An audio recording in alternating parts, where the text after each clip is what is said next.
Ladies and gentlemen, thank you very much for inviting me to give a presentation at the Space Renaissance Conference 2021. I will talk about the Moon, highlights and future missions. Space. Space is a bridge over troubled water. We all are observing problems here and there, conflicts, power games, imperialism, sanctions, nationalism. And space can be a bridge. I'm a civil engineer, and this bridge is not the best bridge I could create. And this is exactly what space is. Space is not a very tough bridge, but it is a bridge, and it is really bridging troubled water.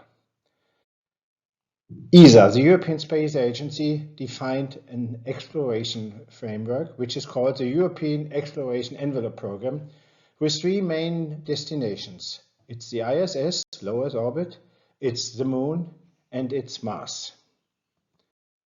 Let's have a look first to the Moon. As you might know, I decided and created the idea of a multi-partner open concept for the Moon, and I called it the Moon Village. It was misunderstood by some people.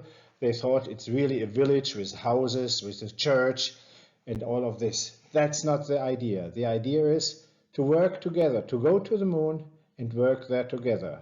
Open, not restricted to any country. And how to go there? The Europeans are building the European Service Module, which will be part of the new NASA rocket SLS. And therefore, for the Orion capsule, this European Service Module is of utmost importance.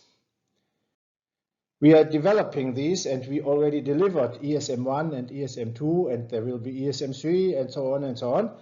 And by that, Europe will pay its costs for the travel to ISS and further on.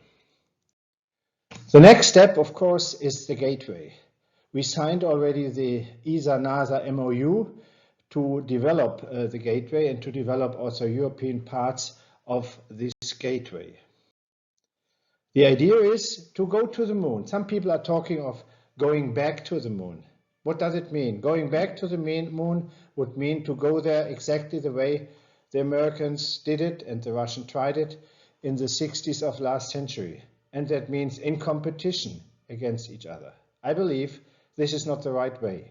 It's much better to go forward to the Moon, to go there together with different competences, with different ideas, with different instruments, with different technologies, but to go together to the Moon. And as for that, Europe is cooperating with NASA, as I said already, but at the same time we are developing our own European large logistics lander, and we are looking also to cooperate with the Russians, with Roscosmos, for Lunar 27. At the same time, we are observing that space is more and more commercialized, and therefore the European Space Agency also discussed and developed what is called Lunar Economy, together with a British company. The idea of a commercialized system for the data was developed, for the communication of data to and from the Moon. And there is this Moonlight initiative, which covers several areas of ESA, mainly, of course, the human and robotic exploration, but also the navigation and the communication area. And I believe this is the right way to do it. This is the part of the public side, but at the same time, as I said, we are also using the commercial activities. Now, there is some dream of sending also European boots on the Moon, as it is always discussed. My personal opinion is boots are fine, but we should send more. We should send also European astronauts to the surface of the Moon. And my hope is, by all the contributions Europe is doing, we can really reach this goal. That means that there are also European astronauts on the surface of the Moon, being part of a global activity and not any competition between the different countries and organizations. But the Moon should be a peaceful area of cooperation. Thank you very much for your attention, and I hope to see you soon again in person.